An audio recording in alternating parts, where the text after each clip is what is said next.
Welcome to Simply Sarah. I'm Sarah Stock. I'm your host, and today we are so excited to have in the studio for a wonderful conversation Ashley Burnett. You have done so many different things. I would love for you to catch the audience up a little bit about the ABCs, the Ashley Burnett Company. Hello, everybody. Well, number one, thank you so much, Sarah, for having me and everyone that's tuning in. It's an honor to share our space with you today. So I have been on the entrepreneurial path for over 20 years and started out as a professional dancer, was producing my own shows in Chicago and San Francisco, and shifted into the world of coaching about, I don't know, 15 years ago now, and just really got this intuitive hit. I was also acting as a massage therapist to fund my dance career because I was Yes. getting paid. It was not enough to pay the bills, right? So I was working as a massage therapist, running my own practice, doing that, and just got this really clear hit. Like there was something more. It was a beautiful time to be working and listening to people and their bodies and all of that, but I knew I had more to share. So I actually became a health coach first from the Institute for Integrative Nutrition. And then very soon after, it shifted into business and leadership coaching for women entrepreneurs. My mom, her mom, and her sister were all entrepreneurs.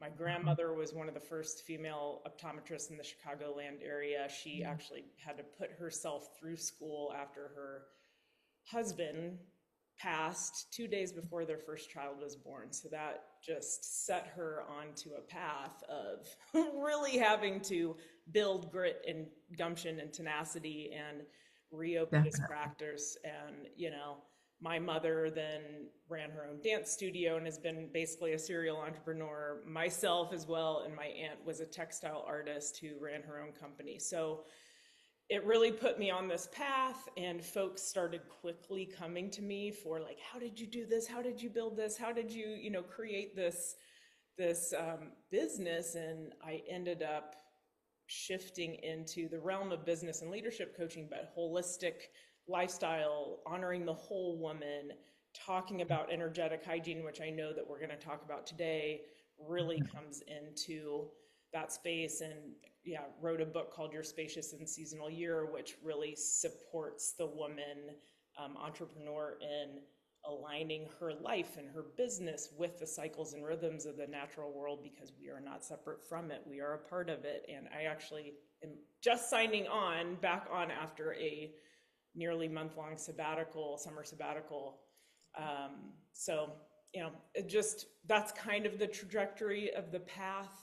There's so much more I could say, but I'll stop there so that you can ask me more questions. What is the purpose and the point of a sabbatical? And I ask that question because there are some who have never heard of this word sabbatical. And then there are those who have heard of it and think it's just for some people. Only some people are able to do that. Only some people can financially make that happen. And so the Yeah. what's and the whys of a sabbatical, because it's a radical game changer. Yeah. Rest is a radical act of self-love and self-care. And it's an act of resistance as we have been brought up especially in the US, but many cultures around the world. Um, I also just got back from France, where in remote France, where I led a retreat out there, and they really prioritize that rest in the middle of the day and take those long sabbaticals. So it actually, while I've been doing this for a while, it reiterated the importance of it. But I feel like it is an act of resistance to go against the story and the status quo of what we've been shown, that more work and not taking breaks, like taking breaks or rest equals weakness, right? And it's a badge of honor to work hard and more. And the truth is, when we scale back, when we take breaks, we are able to replenish our cup. And it's in those spaces where we get the hits, we get the downloads, we get the clarity, we up the juice, the energy to give to the next project. We got clarity on the next project, and then we got the juice to give to that next project, right? So Like I'm super jazzed right now about everything that's coming down the ABC pipeline this fall, but primarily it's because I've been nourishing myself over the last month, you know? Yeah. And you get to a point where mid-year or midday, you need to fill that cup back up. You need to pause. You need to take a space for integration, you know? And so it's really, that's kind of the intention for that. And yeah, it makes a huge difference. And I think everybody has the capacity to create some sort of space. I mean, you can say sabbatical for a month. When I first started off, it was a week, it was 2 weeks, it was 3 weeks. And then I got to that sweet spot of a month in July and December and felt like, okay, this really is good for me, you know? And there's times and seasons when that isn't going to happen. And that's Right. okay too. Um, but also like what is the break that you need, what you know, and even looking at what's the sabbatical in the middle of the day that is going to suit me as well, right? So Yes. Yes. So, was there something that happened in your life that helped you understand that if you kept going at the rate that you were going, that disease potentially or something was going to happen? What was that place where you said, "I'm going to take a leap of faith, I'm going to resist, and I'm going to take some time out in order to listen, in order to feel, in order to be"? yeah, I mean there were a couple experiences that happened early on in the business.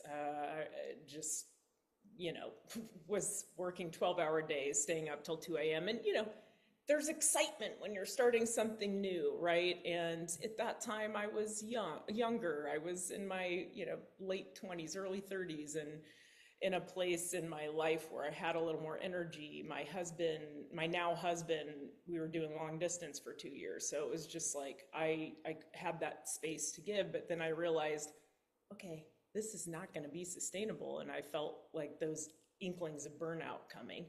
And Mhm. so that was one moment where I was like, all right, this isn't going to continue to jibe here, you know? Um, and then there was the moment of when my kiddo was born and we're nearing his sixth birthday here. And I just had this moment of I know that. So I at that point, I guess when I was hitting that burnout point, I was going from like probably 80-hour 60 to 80-hour weeks, you know, where I was just giving my all to this business and just entirely overly obsessing on it and all this stuff, to, okay, that's not going to be sustainable. Let's scale it back. So maybe I scaled back to like 40 to 50-hour weeks at that point. And then Quentin came along and it was like, okay, I want to keep working, but how am I going to do this? And scaled even more initially to like 12-hour weeks, like 12 to 15-hour weeks. And Yes. honestly, it was at that point that I hit the largest revenue year to date. Mm. So it's one of those things where you're going, I know it feels counterintuitive to scale back and to, you know, maybe cut those hours and reclaim some of your time. But when you have more time to do the other things, spend time with your family, do the things that are going to light you up and give you that life force energy that are going to then come back into your business tenfold, Right. that's when we have the energy, and then we're just focused and we're, you know, totally on track with what it is that we're doing. And also we got to let go of the reins. We can't do it all ourselves. Hiring a team has certainly helped me, a very small team, and getting rid of some of the tasks that don't feel like in my zone of genius. That has been massive for me. But those are some of the core moments. And now I'm at the sweet spot of around 25-hour weeks, and it feels Mhm. really great. And I'm also constantly asking myself, how can I make it even better? And, you know, I'm really, after France, I'm like, all right, I want to take a 2-hour break in the middle of the day and go have lunch with a girlfriend and take a walk, you know, and then sit back down and feel like I'm a part of the world, you know? So that is something that I'm like literally asking myself now, how can I update this? Yeah. Yeah. This is Michelle. She teaches women how to forgive the people who betrayed them, not by asking them to talk about it, but by helping them express it through art. She's an art therapist and the creator of the art of forgiving, a class that turns emotion into expression. No therapy jargon, no pressure to explain, because forgiveness isn't about the other person. It's about setting yourself free. This is Michelle, and this is the art of forgiving. Are you ready to enrich and deepen your relationship with the spirit world and increase your knowledge of the shamanic journey? Then this is for you. The first step of the shamanic journey is to discover your power animal. This process allows you to step into spirit's energetic field where they share their aspect of the divine's power. And as a result, you begin to realize the significance of their sacred power and what it means to you personally. Katie Ingersoll is a highly sought shamanic and Reiki teacher, a practitioner, a spiritual counselor, and educator. With grace, she integrates the rich teachings of the wise ancient ones into her workshops, encouraging her students to mesh these teachings into their everyday lives. For details of how you can discover your power animal, reach out to Katie at katieingersoll@gmail.com. You can also find her as a qualified teacher and practitioner on Sandra Ingerman's shamanicteachers.com. Katie Ingersoll's classes and workshops are fresh, unique, fun, and informative. Ready to deepen your shamanic understanding? Reach out today. Let's talk about that space of hygiene, that space of energetic, specifically energetic hygiene. What are some of the things that you notice that tells you that somebody, perhaps yourself, is in need of a little cleanup time? And it's time to start looking at some of the pieces of self-care again. Yeah. Well, if you keep hitting roadblocks, if you're, and you're not clear, you don't have clarity on something that you're wanting to have clarity on. If you are feeling like you are just drained of energy and feel sluggish and in a place of just low energy, low vibration, more density around your whole being and physiology, that's a time when things start to feel negative, when you're starting to, have negative self-talk more and those kind of pieces. And then this concept of energetic hygiene, which is one of the core modules in my Unleash Your Impact online training course, which is a course for women entrepreneurs to scale through groups and retreats and those kind of things. There's a whole core module in that course about this concept. And if we're looking at it from that lens, and I can give an example, when I was first leading bigger retreats and groups, I literally, they would leave and I would be weeping and sobbing for days. Okay. So they would have this huge transformation that would happen in my space. And then they'd leave, and then I'd be sobbing. I'd feel sick. I would, be like going up to trees and being like, please take this from me.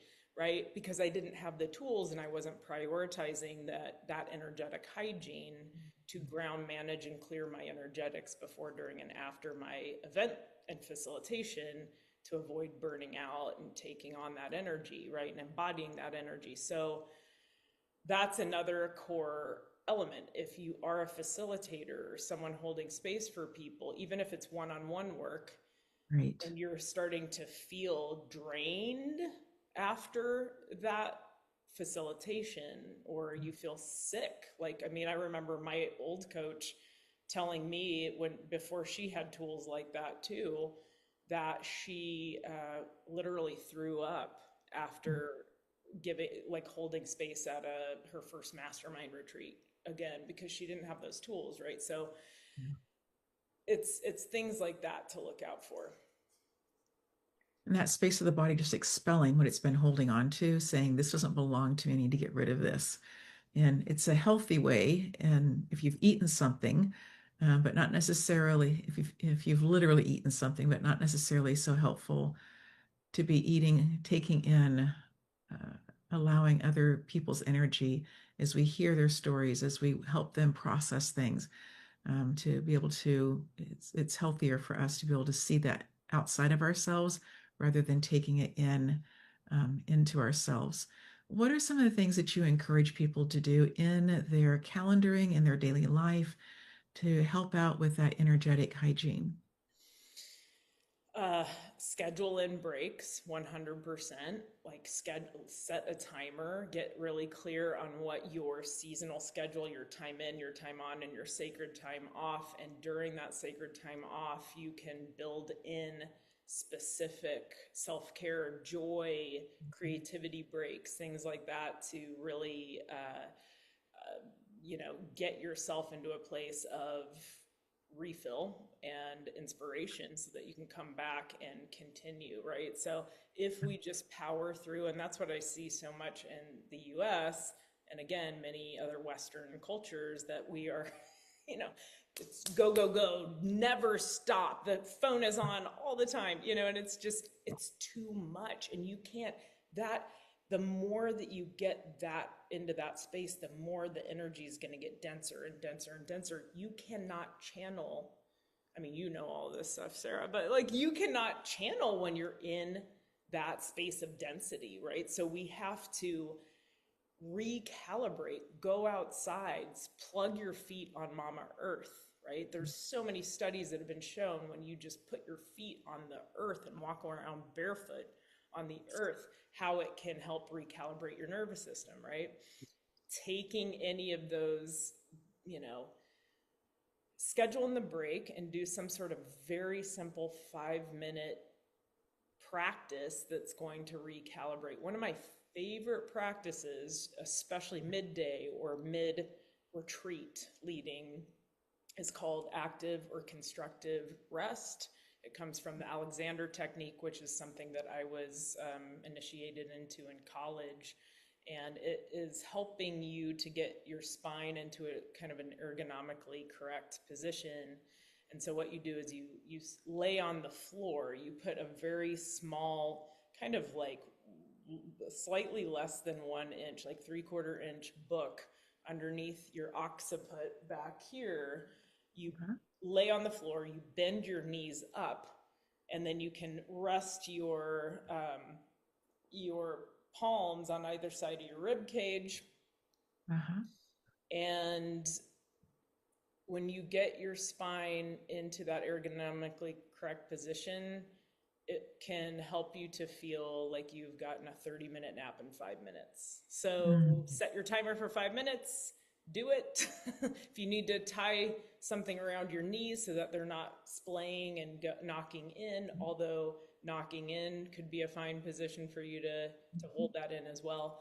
But that is a really, and you can search active or constructive rest on Google and it'll come up. It's like old school video, but it's an awesome practice.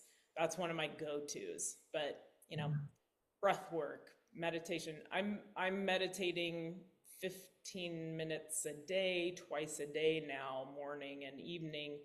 That has helped my system to recalibrate. And sometimes I'll do it midday as well. And some of you may not be at that place where you're ready to, drop into that. So see what's going to work for you. The other thing about aligning the spine is that we are doing so much either at our laptops or on our phones. And Yeah. when we do that, often our eyes are being pulled into the screen. And if we're holding our screen down here, we're taking our head and we're pressing it down and allowing our eyes then to be pulled even more into the screen, right?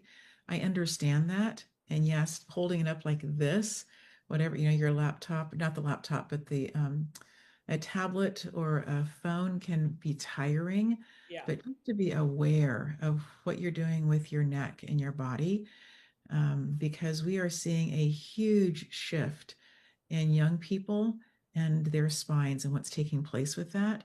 And this also cuts down on the oxygen, which our brain needs to have the oxygen. It cuts on down on several different things. And so when we are doing that for periods of time, we are not allowing this beautiful thing to be filling our body energetically, to be filling our body in ways for us to be able to continue to be creative, to be in the moment, to be able to listen, to be able to respond appropriately. All of those things can be connected in to a higher degree if our spine is in alignment.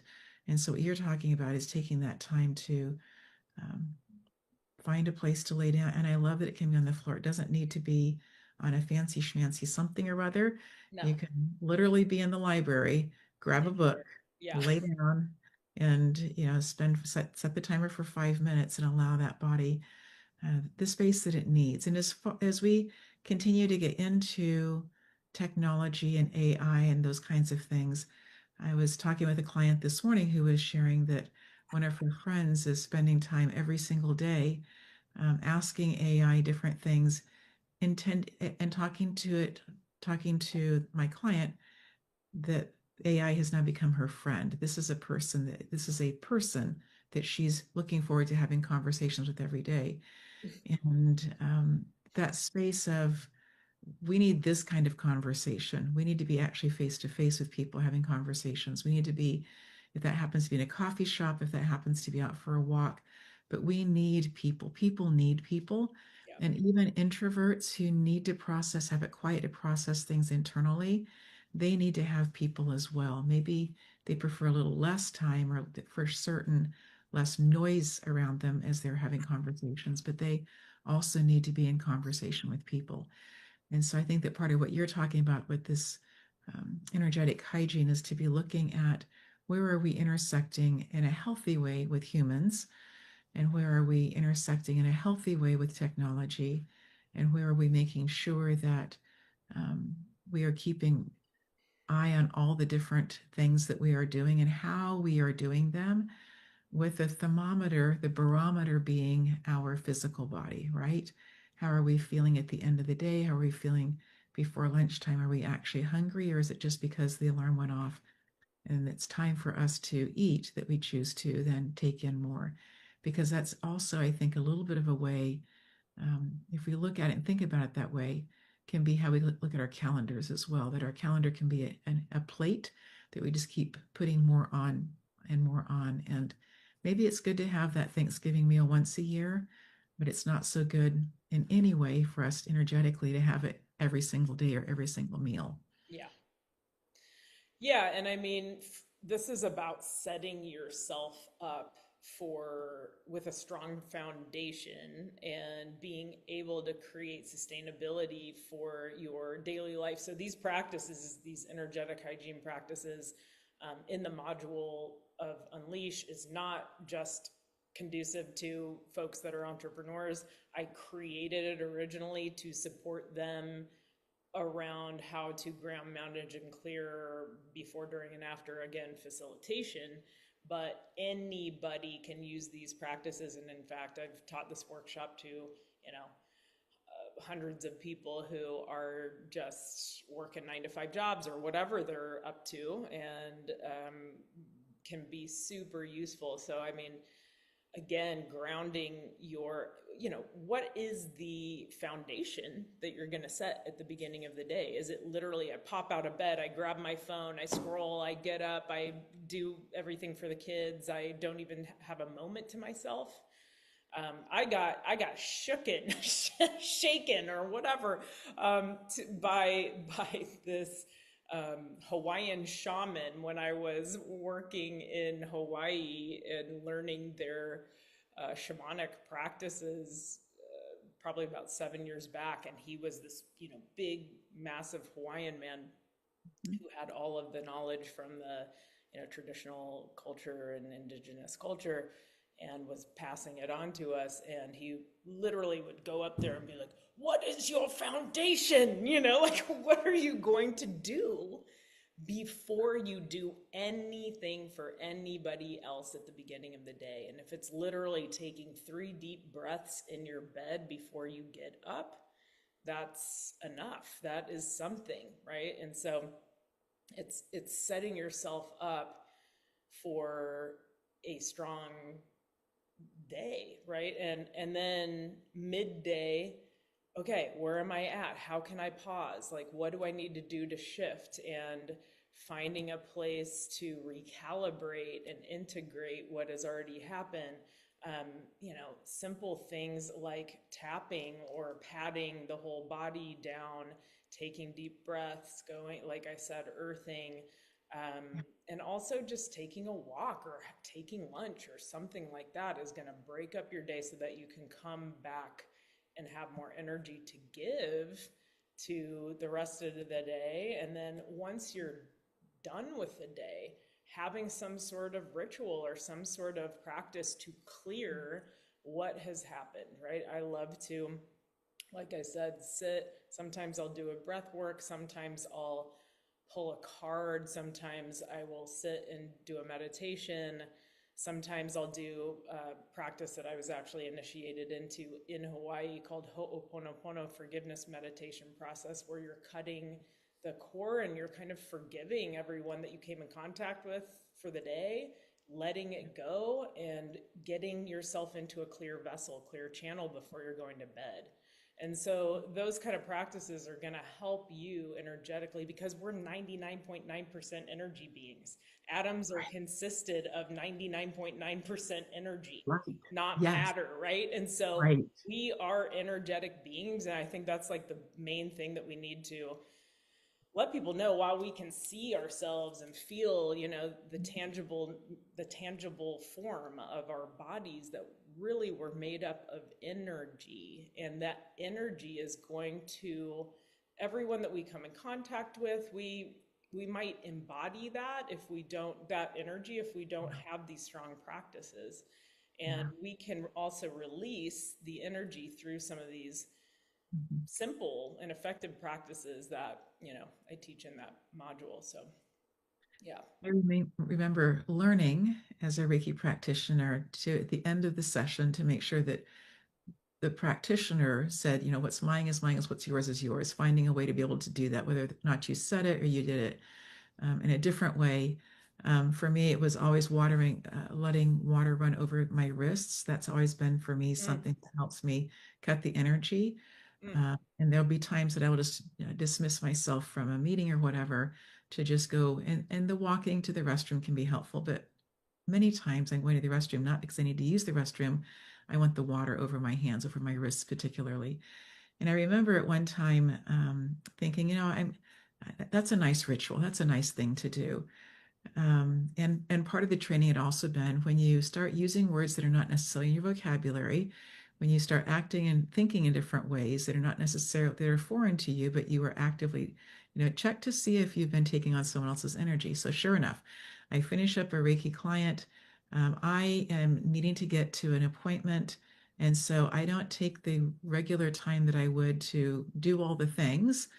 And 2 or 3 days later, I'm like, I am not feeling like myself, like not. I mm, am using words that are not in my vocabulary. I'm processing things in ways that is not foundational for me, doesn't use my foundation. And thought, I didn't cut the cords. I allowed that energy to seep in, right? And so at that point, then I was like, okay, salt bath, do all the things just to make sure I'm cleaning my energy, taking care of myself. And it made such a difference. I am so grateful for that experience, as odd as it was, Ashley. It really taught me that, again, that foundation of when we are in the presence of other people, particularly when we are doing energetic work, to really be careful that we are saying at the end of it, what's mine is mine, what's yours is mm. yours, making that real clear definition, that space there between us. Totally. Yes, I love that so much. And yeah, it's those moments like the one that when I was leading that retreat, it was actually right after the first the 20 what was it 2016 election, and people were coming in, and just it was just like a haggard space, and people released a lot in that space and left these shiny, happy people. But basically, because I didn't have these strong skills or wasn't prioritizing them at that time, it was like I embodied all of that, right? And so I think there's these moments and these lessons that wake us up. That was the catalyst for me to go do that training, that energy and shamanic training in Hawaii, you know. And for you also, it was like, oh, okay, I needed that reminder to, Right. prioritize this in a deeper way. So, And you talk about these foundational pieces and the Hawaiian shaman, saying, foundation, what's your foundation? And I fully, fully agree with that. To me, there's also a part that starts with the mind. What is it that I want? What is it that I am trying to create? Our brow chakra is that space that is connection of our thoughts, our creative space with the world of the unseen, right? mhm, Where we're able to move things around. We're able to take in concepts and ideas. We can look at something and say, oh, if it was this color, we began to play with things. And for some people, they create their entire modules. They can see their entire next course. They can see it completely lined out before they even ever put pen to paper or start to, take it out into the real world. right. And so for me, the foundational part begins with what is it that I want? What are my targets? What are the things that I believe? What are the things that I believe are best, not only for me, but for my family? What are the things that I believe or have been taught that I continue to hold on to, that I have seen work that are important? And out of that, then, what of those pieces then need to come into my calendar first? So as I began years ago, over 15 years ago, taking the time to look at my calendar and say, let's put our holiday time on the calendar first. Mm, It felt so odd because I mhm, was trained in such a strong do your work first and then you can play. right. And here I was saying, I am declaring playtime in my world. And yes, Yes. work will happen, right? But I'm declaring playtime. But my hands were literally sweaty as I was writing down, we're going to take this time here. And I knew when it was going to happen because we were on a very, at that point, very cyclical space and time. I guess we still are in our newer calendar. But in this space, it really was such a scary thing to do. And yet, that declaration of these are the spaces and times that we are taking away. And it used to be really, really easy before companies gave people cell phones. It was great to get away because you really got away. Yeah. And then came this whole how do I get away and still use my phone to read a book or a passage or hear a song or check in with the daughter or whatever it Yep. happens to Yep. be. Yep. How do I find those spaces to use it as a tool, as a camera for certain things, but not allow it to push into all the other things? And so we were on holiday in Hawaii, and my husband says, I'm bringing my laptop. And I just took a deep breath in. And he was in a really important place in corporate where he felt like he just needed to be keeping a finger on the pace.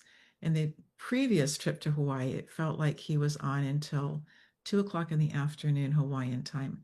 And it just felt like it was these very, very short periods of time. Yes, we would get him, but not really for Mm, longer periods. And he says, I'm getting up at 4 o'clock in the morning. I will be done by 7:30, 8 o'clock at the latest Hawaiian time. And the mhm, rest of the day is for the family. And so that became a place for us where we were able to say, hey, this is how we're going to holiday for this particular time. And the shift for me was just the acknowledgement that we were away. And yes, would my have preference been no laptops, no phones, no whatever? That would have been my preference. And yet for him, it was really, really hard to be away for 2 weeks and then come back in having not kept his. It was harder for him. It was right. Reentry was more difficult. Yeah. And so this became a much easier way for him just to kind of be checking in. Some days he didn't need to. But that became something that we began to kind of think, but what was it that I wanted, right? In order to be able to build the calendar, to build the Mhm, foundation, to begin to look at my days, is one day going to be heavier on household duties and making sure there's food in the fridge and those kinds of things than other yeah. days? It's going to be an everyday kind of a thing. Well, for me, it works out much better for it to be, I feel like I gain a lot of time if it's on one day rather than it being across on every day. So just some of the pieces that I have been figuring out for myself with my own energy and my own pattern, and then always subject to change, right? Being open Well, to and that. it's part of setting the boundary too. Like it is a container, and that's why I say, create a built-in break of time where this is non-negotiable time for Right. rest or pause or whatever Yes. it is, so that there is a container or boundary put around that. In your case, what we're talking about is your husband saying, okay, I have to work on this trip. It's going to be way harder for me to get signed back in if I don't, but here are my windows of time. And then, Mhm. this is what I'm going to be available to spend sacred time with my family on this other window of time, right? So, and that's what, the French actually have a name for that. It's called cadre. And this is where it's like they're on for 3 hours, they're off for 3 hours, they're on for 3 hours, and they're done for the rest of the day. And it's like nothing else is going to infiltrate during that time. So for me, I'm like looking at the schedule right now.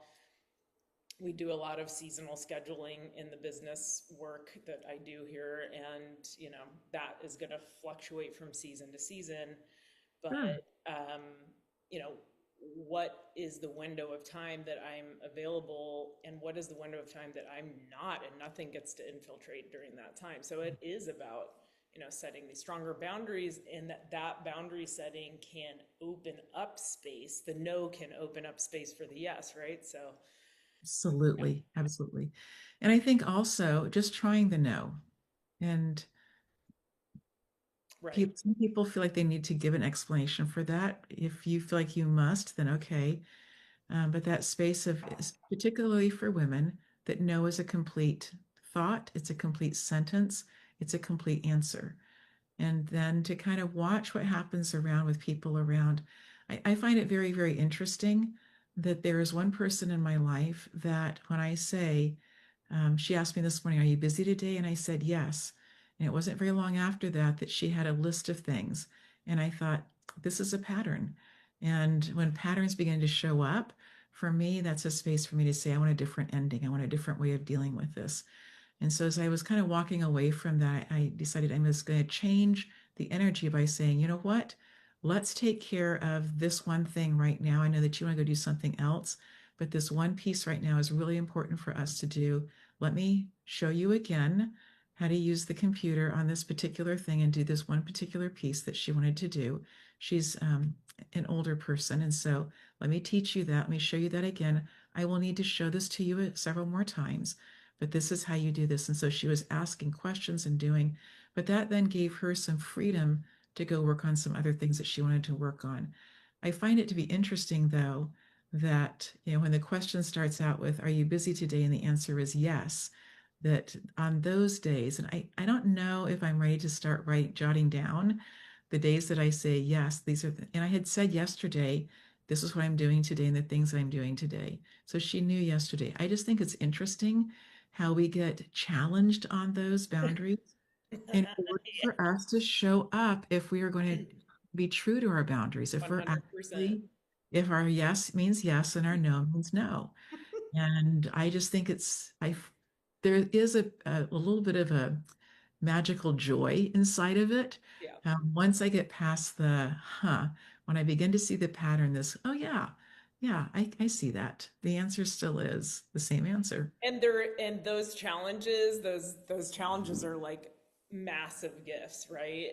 In the moment it might not feel like that, but like, if I can give an example, Yes, please. I have a girlfriend who I love dearly, and she is newly single for the first time. She has been going into relationship after relationship after relationship, Mhm. right? And she's in this, we're in our mid 40s, 45, and just in this place of like, I am coming into myself right now, Love it. and I am Good for spending her. time with, I know, right? Yes, And she got challenged, and she had an definitely. experience where she really got challenged to like not, not go in the direction she wanted to go. And she, had that experience, and it brought her back to center. And Good. she was even more like clear that this is what she wants to do right now, and she's really claiming this space for herself. So it it gives me goosebumps even talking about it, because it's like that's when we that reclaim, it's not about, you know shunning the other person out or any of that, but it's about helping us to get into a place of center and alignment and sovereignty within our own, energy and body, and presence and power and purpose, and what it is that we want and really see for ourselves.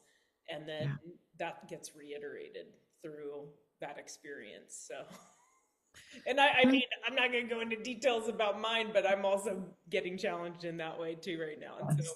Yes. you know, And I love you talk about sovereignty. I do think that there are so many humans who are multifaceted and multi-able, and just find it easy to be able to help other people, but sometimes don't check in with themselves on how they're doing with them, with their own sovereignty, with how they're caring for themselves. hmm And I think that if we can find a way to say, yes, you can be somebody who helps hundreds, thousands of people, not a problem. But are you caring for you? 100%. Are you caring for you? And are you also allowing yourself to be held and guided and on the other side of facilitation and space holding? And the more that we can go into that learner mindset, that receptivity mindset, and be guided ourselves as the facilitator, how can we how can we be asking ourselves, okay, we're going to hold space for hundreds, thousands of people and do multiple programs per year and X, Y, and Z. And then we're literally like, no, I already know everything. I'm not going to be held in a mastermind myself. I'm not going to be in this program myself. I'm not going to hire a coach myself. Like, You don't need a mentor. So silly. Sorry. really? No, like, and we need, and you were talking about like community and connection earlier. Like, we need community and connection like we need water. Like, we need real, in real life, IRL, whether that be virtual or in person or a combination of both, Right. connection to be, we're like fuel for each other, right? And so it's what creates the fuel to then be able, so part of the self-care and part of the energetic hygiene isn't just like these practices that we do in the middle of the day. It's also like, where are Yeah. we, what are the circles we're spending our time in? If you're Right. noticing that the communities that you're spending your time in are actually creating more of that density, then we Yeah. need to find the spaces, find the circles that we can be held in, Mhm. where we're going to, actually be able to connect deeper to our life force energy, and that, those Yes. higher levels of operating. I'm finding that I need to ask more questions. And when I ask the questions, when I'm being invited into a group or a circle or a something, I'm finding that there are some deeper questions, and I'm not quite sure I know what they are yet. Mm, Um, but in that space of listening differently, of pushing into that, definitely for me, it's a season of listening to the nudge, absolutely, and honoring that. And if I miss it and the conversation moves forward a bit, I, even 5, 15 minutes into it, I need to come back and say, okay, I just need to circle back on this and honor that nudge, mm, because that for me is such a priority. And it can be, I can sometimes have to take a minute to decide how I want to bring it out into the world, but yet to honor that space still, I think is for me is a point right now where I'm growing. But also, again, having relocated 2 years ago and being asked frequently to come be part of different things, and they are lovely. They are just lovely things. And yet, Part of the beauty of relocating that I found was in the beginning, we purchased my grandparents' um, space here, and where the flower beds were had a lot of weeds in them, and things just needed to be loved on. And so initially, there was a lot of time outside working, and as kind of got through that, then the invitations started with, come join the choir, come join this, come join, different things. And all of them are lovely things. But what is it that I'm looking for in community?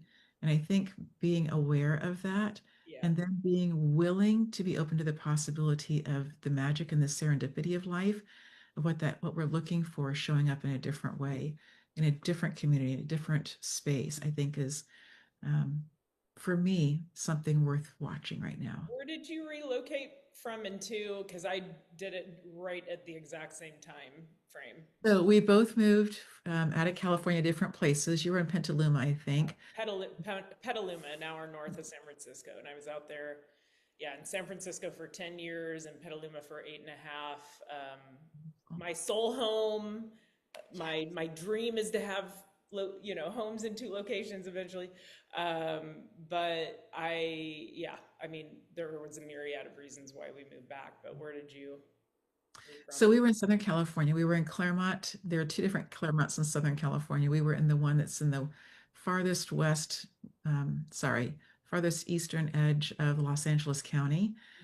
Mhm. The other one's down in San Diego County. And so we were in the Los Angeles County one where the Claremont colleges are Mhm. and had lived there for, wow, 2 decades in that particular house. The longest time I'd ever lived in one place in my lifetime. And prior to that, had lived a little bit further west of there for another a couple different places for another 20 or so years. Mm. So, knowing that my mom was aging and that she was ready to have somebody, my father who passed, now it's been 15 years. At that point, mom was 88 and ready to have people come be here with her. Yeah. And so we moved to East Tennessee. We were snuggled up next to the Smoky Mountains, the oldest mountain range in America, Yeah. and where the Cherokee still are. And it's just so the energy is remarkable. We are on Cherokee land here, land that had been, and we have Cherokee that flows through our family as well. And so for me, there energetically, there is some of that. What does it feel like to be here, right? Can I Mhm. just lean into the ancient feeling of that? There's a huge rock that my dad literally drilled into several times to try to, because it gets into everybody's way when they are mowing. And, dad had it. He was going to take care of it and couldn't. And when we got here and looked at it, I said, look, it's a turtle.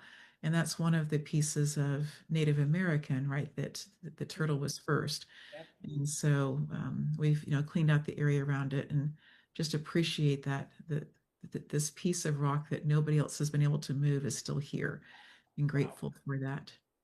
Wow. Yeah. Again, energetically being able to go put my feet on that. There's something about that energetically. Yeah. Mm, yeah.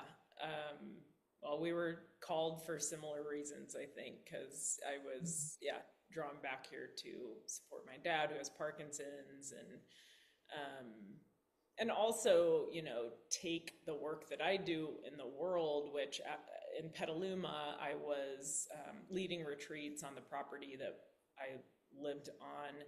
Incredible rolling, sprawling hills. Yeah, Gorgeous. unceded Coast Miwok land. It was very powerful, very energetic, um, and and felt like in some ways we were so divinely I was so divinely guided there. I Yes. like kept getting like, you're moving to Petaluma. I'm like, what? Like, I've never been to Petaluma. I don't know anything about it. What do you mean? And then it was like, okay, I guess we're moving to Petaluma. I said to my husband, I think we're moving to Petaluma, but maybe we should go check it out first. Like, Good plan. so then we did, and then it was like full resonance, just Yeah. incredible. Had an incredible experience, led over 100 retreats on the land that we Mhm. lived on. It was just Yeah. an amazing um, Yes.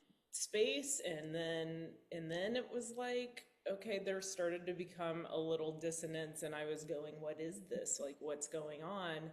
And I got clear I was meant to then move to my hometown of Quincy, Illinois, right on the Mississippi River, and be closer to him, and also spread this work and bring this work to a community of people that are waking up to new ways of thinking.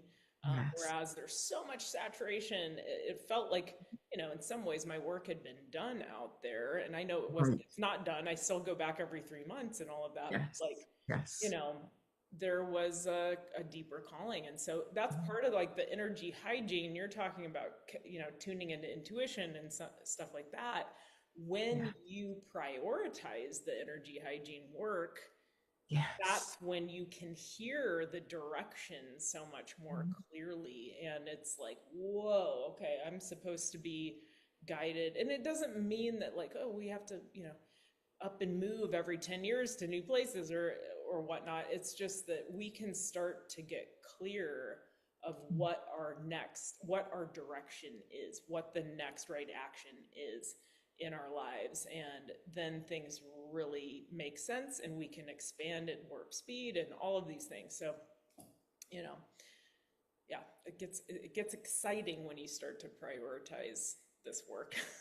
It does. It does. And you've been prioritizing some important pieces in your life, and you are coming back after a 2-year hiatus to offer again, unleash your impact. You're getting ready to do the campaign. It starts a week from tomorrow, so it'll be on Friday, September 26th is when everything's going to open up. Well, that's when, yeah, so About. there's a free workshop that will happen then, which again, this is for women entrepreneurs or folks who have like an inkling of, I know I want to create a side hustle and I want to have a clear map, and also Yes, be in a community of people that can like really inspire me to the next level. But folks that are, wanting to scale their revenue and reach, and also reclaim their time, the asset that they is not renewable, reclaim exactly. their time through doing retreats, experiential groups, events, and workshops and things like that. This is applicable to folks who are doing one-on-one. It can really, help you to create a strong foundation for those programmings, but also scale through that model of like, that's attainable, and we don't need 1,000 people in an audience to actually scale. We can do it that way, but we can also, do it in a way where we've got 12 people in a program that feels really authentic and we know what to charge and all of those things. And so there's a free workshop that's going to really get the Unleash workshops really going to get people activated, get that taste of this community, what's possible, and all that. And Yes. then the course starts on October 9th, I think. So, Yes, it yeah, does because the cart closes on the 8th. yeah, Yes, October 8th. So it does exactly. start the 9th. Yes. Yeah. And like I said, one of the core modules of this whole program is energy hygiene. We're also going to be talking about, I have a couple of guests coming in. Nadia Moonla is one who is really, she studies Tantra, and Mhm. it's not Tantra just in the form of eroticism and that sort of thing.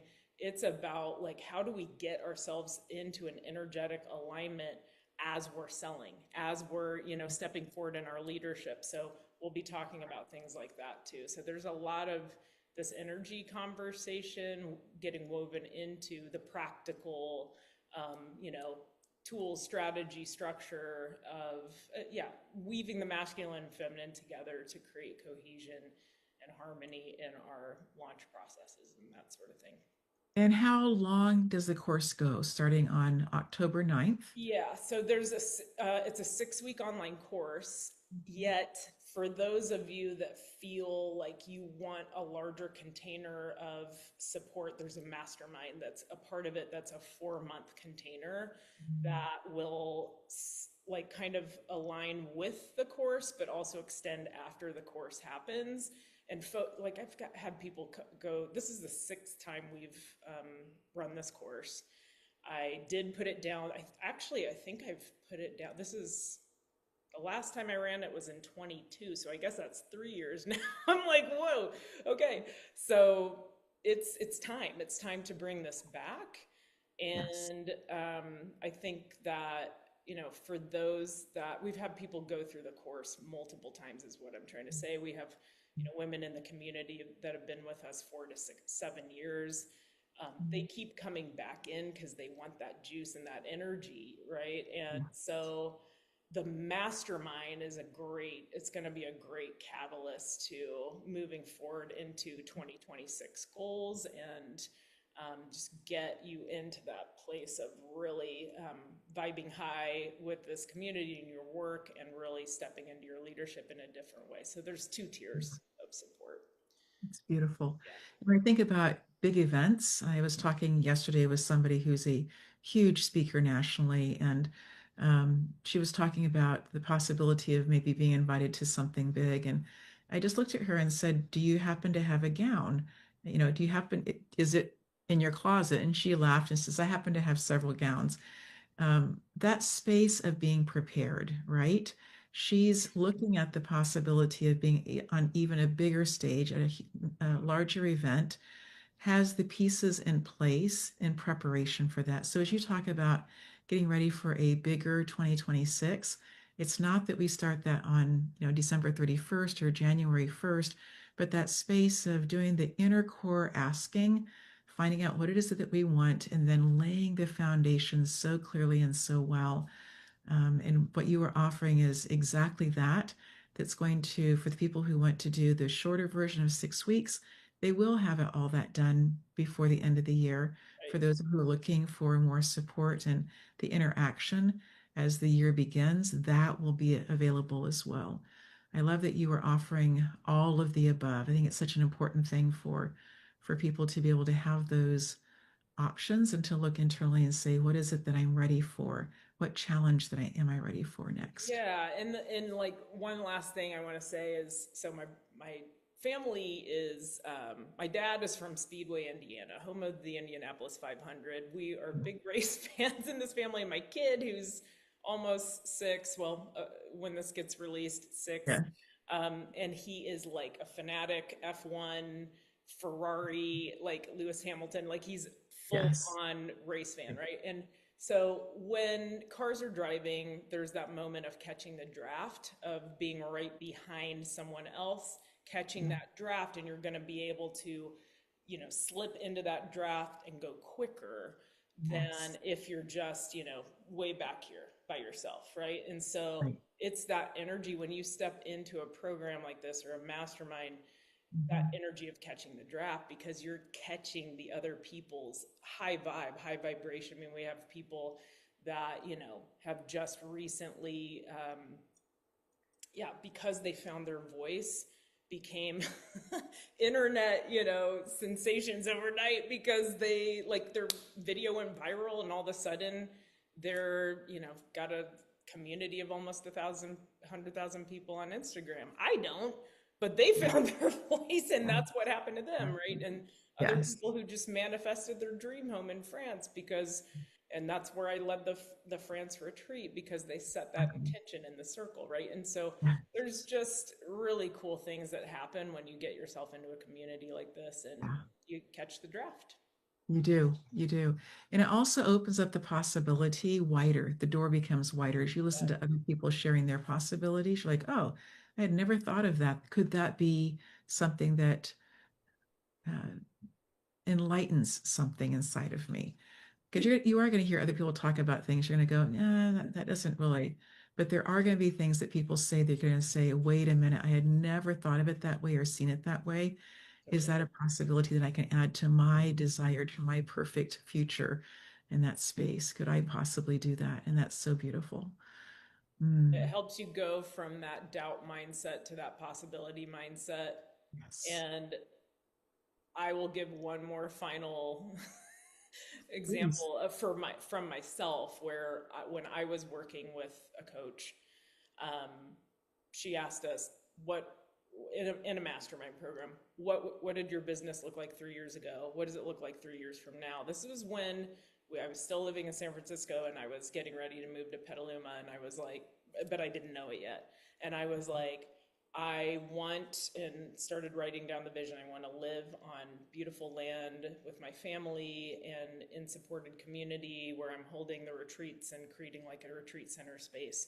Um, and then she said, "Are you willing to have it in a year from now?" And I, even doing this work, said it's not possible.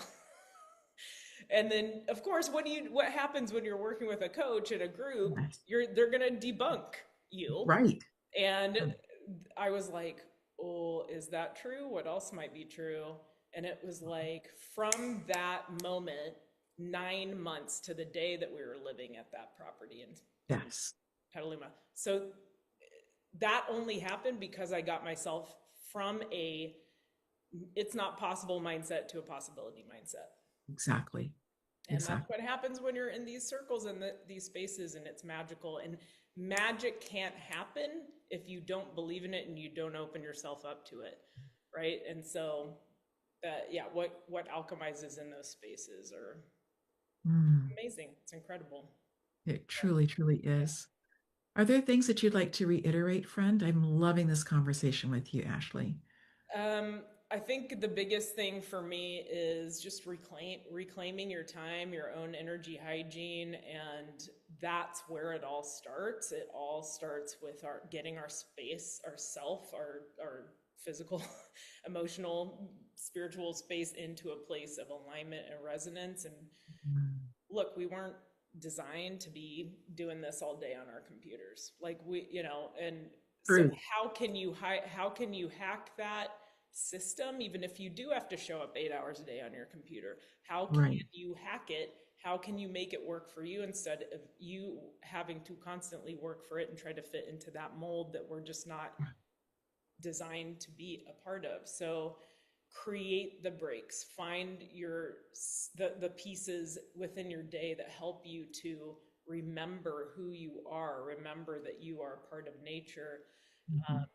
Go, create those spaces, get yourself into the communities of people that are going to stretch you out of your comfort zone and also help you remember what you are and what you're capable of, which is infinity level Yeah.